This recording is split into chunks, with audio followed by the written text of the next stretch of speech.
के बारे बुझ अंकुश बाड़ा घर में पेपर भा लागो तो रजनी मोबाइल बा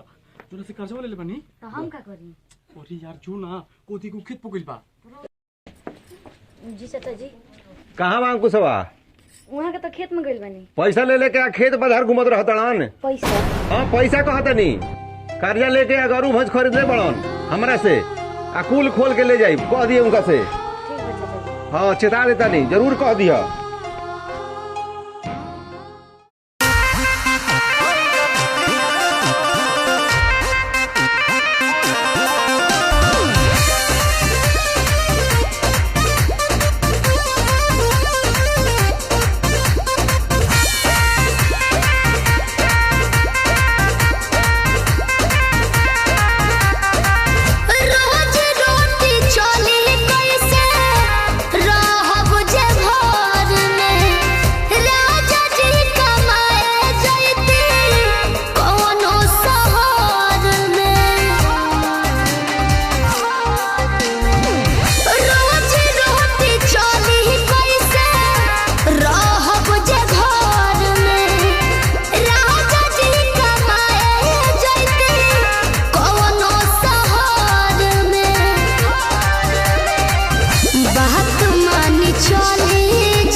हमके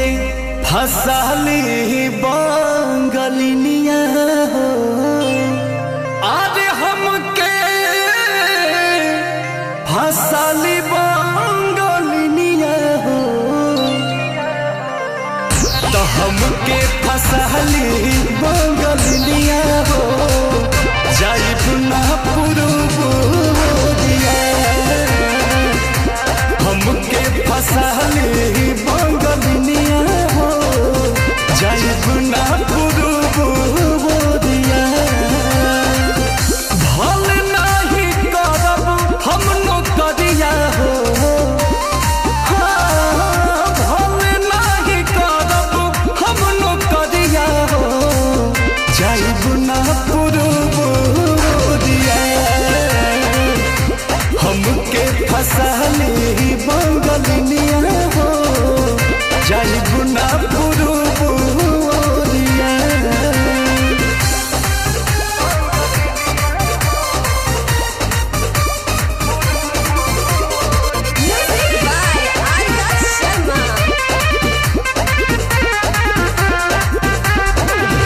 केहू के दिहला करौआ पियब नहीं पनिया बहन नहीं पावे केहू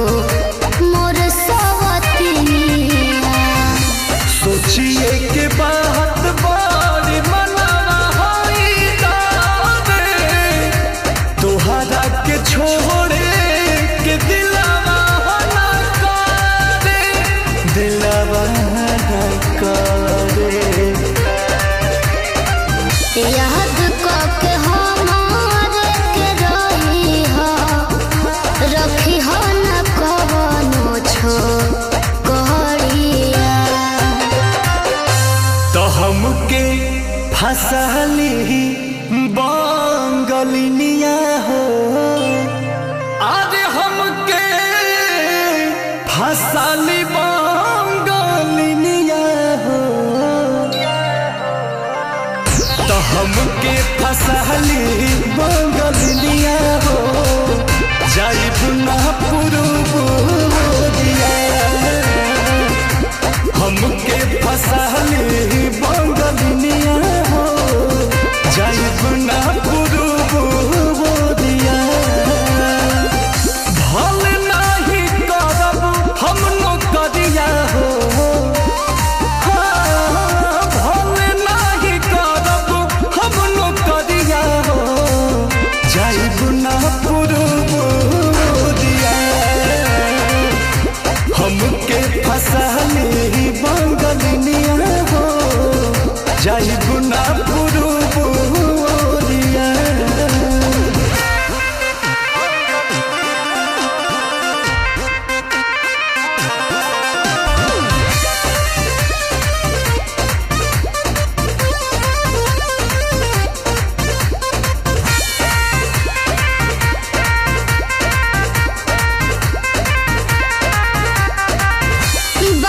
मजबूरी पिया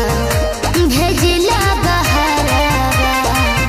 सोती हो न राजा बापे केहू के पजरावा पैसा के तनो करब हम कमाई बाकी तोहार याद बहुत सताई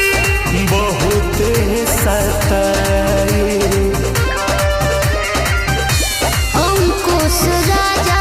बस तूरी हना हमसे सनेहिया के डोरिया तो हमके फसली बंगलिनिया हो अरे हमके फसली बंगलिनिया हो हमके फसली बंगलिनिया हो जाई गुना पुरुबुरिया हमके फसली बंगलिनिया